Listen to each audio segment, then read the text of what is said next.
តើបងប្អូនណាខ្លះដែលគាត់ការចំនួន8ជាងដូចខ្ញុំឬមួយក៏ថា90ជាងចុះក្រោមចុះមានស្គាល់មានចាំអត់ថានេះគឺជាសម្ភារៈអកកបោតំកបោដែល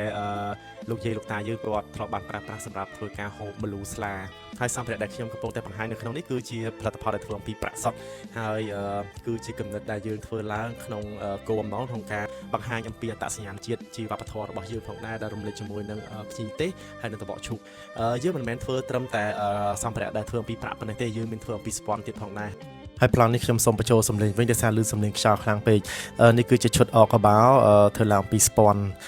ភ្ញៀវគាត់កំងទាំងស្ពាន់ទាំងប្រាក់ទាំងអស់តែម្ដងហើយខ្ញុំក៏សូមកោតសរសើរហើយថ្លែងអំណរគុណលោកជំទាវអ៊ំនិងលោកជំទាវបងយ៉ាងខ្លាំងក្រៃលែងដោយគាត់មានទឹកចិត្តស្រឡាញ់ហើយថែរក្សានៅ